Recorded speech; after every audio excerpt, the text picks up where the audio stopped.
वारिस पठान भाई, असदुद्दीन ओवैसी अब क्या संसद में रेंट देंगे? अबू आजमी जी कह रहे हैं कि सबको किराया देना चाहिए, संसद की जमीन जो है वो वक्फ की है।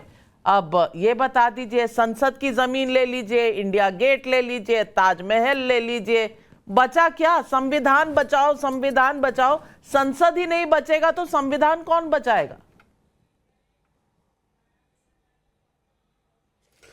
देखिए नविका जी, जो वक्फ की प्रॉपर्टी है वक्फ की प्रॉपर्टी है। Once a waqf always a waqf. Supreme Court ने साफ तौर पे कह दिया है कि वक्फ को आप चेंज नहीं कर सकते, जो प्रॉपर्टी वक्फ की है। और हमारे बुजुर्गों ने दिए, उन्होंने सवाब कमाने की नीयत से हमारे गरीबों के मजलूमों के लिए उन्होंने फायदे के लिए दिए। तो सरकार कौन होती है? अब जब वक्फ अमेंडमेंट बिल्स पार्लियामेंट पे इंट्रोड्यूस हुआ अभी, तो उस पर इतना सारा बहस हुई, इतना ऑपोजिशन नेताओं ने उसके बारे में सब कुछ कहा कि यह संवैधानिक है, ये वायलेशन ऑफ आर्टिकल 14, 25, 26, 29 का ग्रेव वायलेशन है इसका।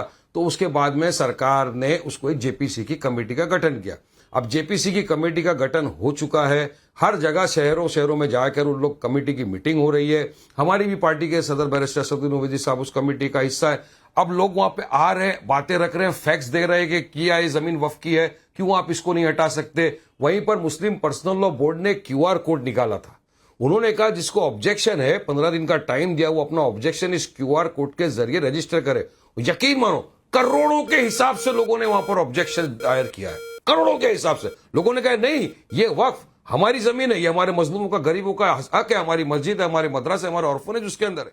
और आप जो अमेंडमेंट देखेंगे नाविका जी, वो ऐसे पर से इलीगल है कि मोदी सरकार की नीयत में ही खोट है। उनकी नीयत वक्फ को बचाना नहीं है, मोदी सरकार की नीयत है वक्फ की जमीन को हड़प करना है। ये दिखा के 9.7 आप मुझे अपनी नीयत बता दीजिए ना। अजमल साहब की नीयत तो ये है कि संसद की जमीन भी वक्फ की है।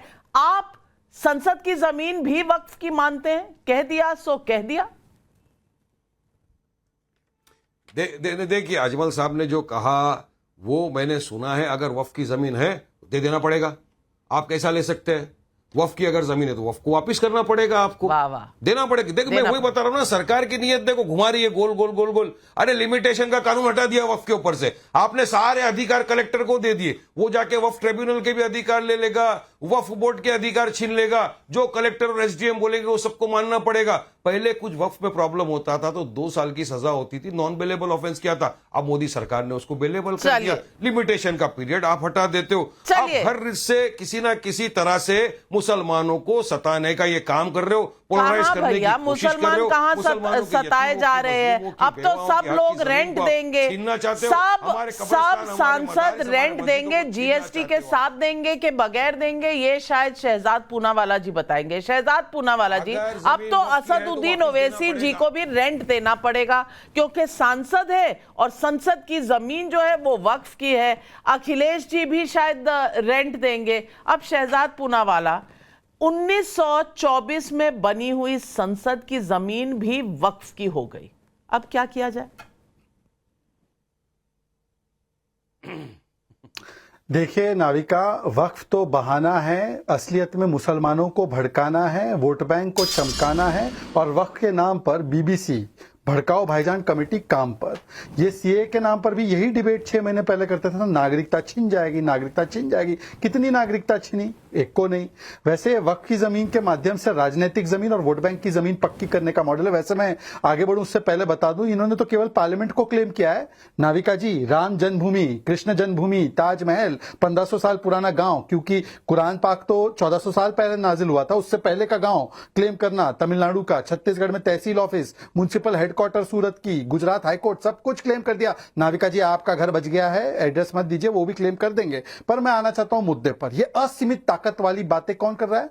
जो संविधान लेकर घूमते हैं। मतलब असीमित ताकत होनी चाहिए केवल एक धर्म के पास।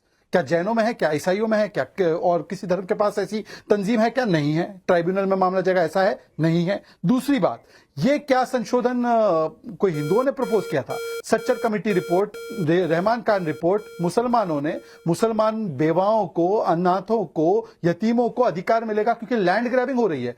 9 लाख एकड़ की जमीन है वक्फ के पास, मतलब 9 into 9 मुंबई।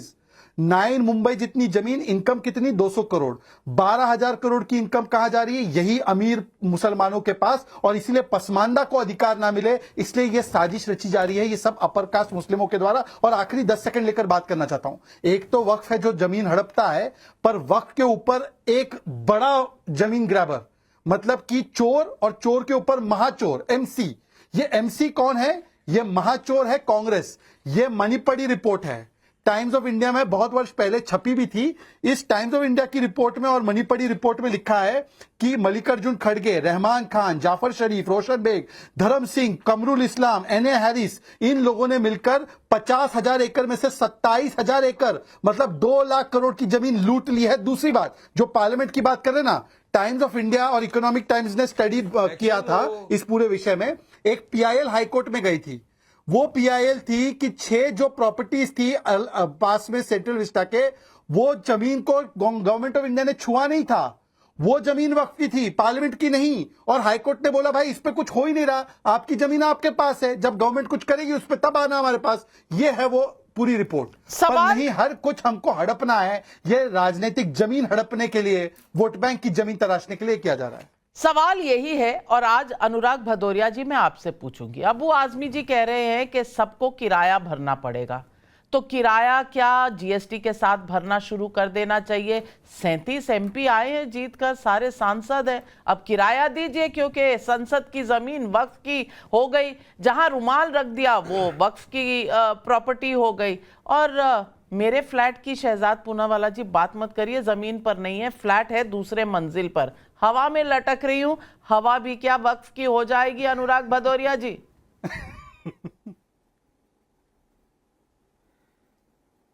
देखिए नाविका जी, आपने सही बोला कि संविधान बचाने की बात करते हैं हम लोग। सच में तो संविधान बचाने की बात करते हैं, और संविधान बचाने की हम लोग हमेशा उसके लिए लड़ाई लड़ते हैं।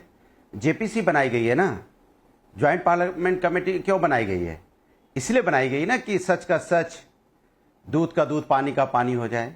भाई भारतीय जनता पार्टी तो नजूल का ही बिल उत्तर प्रदेश में लेके आई थी, उसको भी वापस जाना पड़ा। क्यों जाना पड़ा? क्योंकि हम चाहते हैं कि सच सामने आना चाहिए। भारतीय जनता पार्टी कहीं जमीन कब्जा तो नहीं करना चाहती हर जगह, क्योंकि भूमाफिया तो आजकल इधर ही दिखते हैं।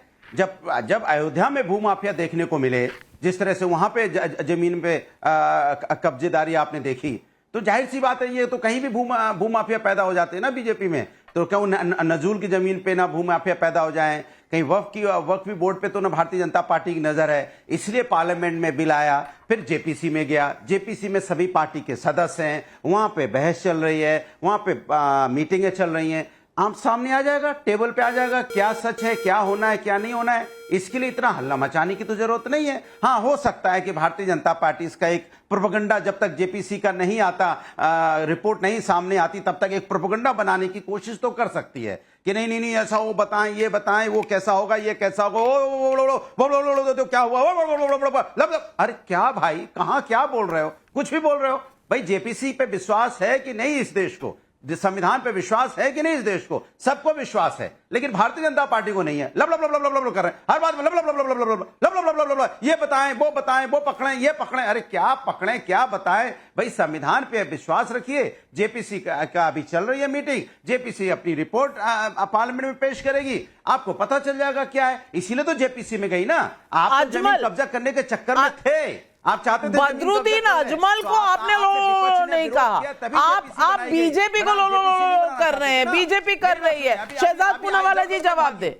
अरे इधर उधर भाग रहे हैं, फिर इधर उधर भाग गए आप देखिए हवा में लटकाने लगे। देखिए, मैं क्विक काउंटर देना चाहता हूं, और मैंने अनुराग जी की पूरी बात को सुना है। मुझे उम्मीद है कि वो अब चुप रहेंगे, अपनी अपनी बारी में हम अपनी बात रखेंगे। नाविका जी प्लीज, नाविका जी आप बोलें।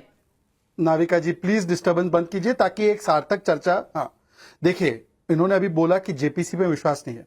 आपको पता है ओवैसी साहब की पार्टी का एक ही सांसद है, एक सांसद वाली पार्टी को कोई जेपीसी में स्थान नहीं मिलता, फिर भी सरकार ने बड़ा दिल बताते हुए उनको एक सदस्य बनाया, क्योंकि इंपॉर्टेंट कमेटी थी। और जेपीसी का सदस्य होते हुए वो जाकर भड़का रहे लोगों को, उनका काम है जुडिशियसली बैठना और तय करना कि क्या अच्छा है क्या बुरा है। वो खुद जाकर भड़का रहे। पहली बात तो जेपीसी का अपमान कौन कर रहा है, पहली बात। दूसरी बात, इनके ही खुद के सांसद ने बोला सड़कों पर उतर आना है। तीसरी बात, अरे जेपीसी की 9th जेपीसी रिपोर्ट है रहमान खान की कि संशोधन लाना है वक्फ में। अनुराग जी लबड़ा मत करिए, पढ़कर आइए कभी डिबेट में। ये केवल जीभ हिलाने से, आप बुद्धि भी थोड़ा हिलाइए कभी। आपकी केवल जीभ हिलती है और जीभ और बुद्धि का कोई कनेक्शन नहीं है आपका। जीभ और बुद्धि का कोई कनेक्शन नहीं है, आपकी जीभ अपने आप हिल रही है, बुद्धि से कभी मिलती नहीं है।